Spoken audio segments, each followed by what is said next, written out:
కాసేపట్లో lotus పాండ్లో YS Sharmila కీలక సమావేశం నిర్వహించనున్నారు. అందుబాటులో ఉన్న నేతలు కార్యకర్తలతో షర్మిల భేటీ కానున్నారు. కాంగ్రెస్ పార్టీలో చేరే అంశాన్ని నేతలకు వివరించే అవకాశం ఉంది. సమావేశం అనంతరం షర్మిల ఇడుపులపాయకు వెళ్లనున్నారు.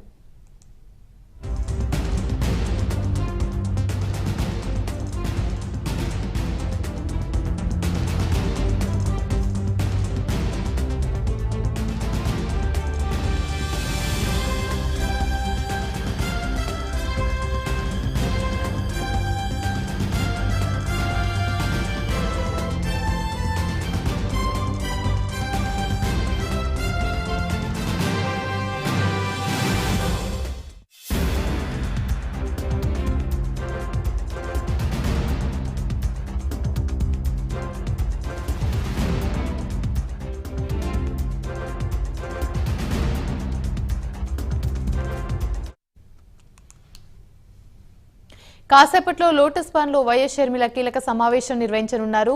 అందుబాటులో ఉన్న నేతలు కార్యకర్తలతో షర్మిల భేటీ కానున్నారు. కాంగ్రెస్ పార్టీలో చేరే అంశాన్ని నేతలకు వివరించే అవకాశం ఉంది.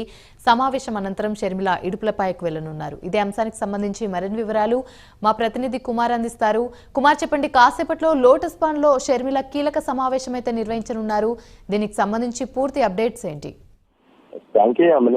మరి కొద్దిసేపట్లోని ఏదైతే షర్మిల లోటస్ పాండ్ లోని ఒక పార్టీ ముఖ్య నేతలతో అయితే ఒక సమావేశం అయితే ఏర్పాటు చేశారు.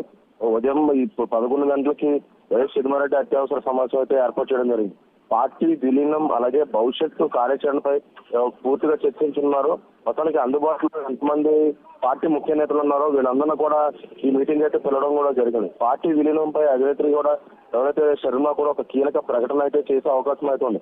సమావేశం అనంతరం మధ్యాహ్నం 2 గంటలకు కూడా కుటుంబ సమేతంగా కూడా ఇడుపులపాయకి అయితే బయలుదేరనున్నారు.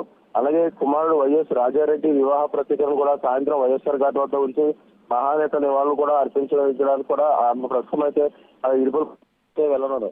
మొత్తానికి ఏదైతే ఇప్పటివరకు కూడా మన తెలంగాణ ఎలక్షన్స్ లో చూసుకున్నట్టయితే కాంగ్రెస్ పార్టీకి సపోర్ట్ ఇస్తూ కూడా ఎలక్షన్స్ లో కొంచెం ముందుండి నడిపించడం కూడా జరిగింది. ప్రస్తుతం ఇప్పుడు కొంతమంది ముఖ్య నేతలతో అయితే కాసేపట్లో కూడా ఏదైతే పార్టీ సమావేశం అయితే ఏర్పాటు చేయడం జరిగింది. ఒక విలీనం కావచ్చు, లేదంటే కార్యాచరణ కావచ్చు, తదుపరి కార్యాచరణ కావచ్చు, లేదంటే ఇప్పుడు వచ్చే ఏపీలో ఎలక్షన్స్ సంబంధించి కూడా కొన్ని కార్యాచరణపై కూడా పూర్తిగా కసరత్తు చేసే అవకాశం అయితే ఉంది సార్. Thank you Kumar.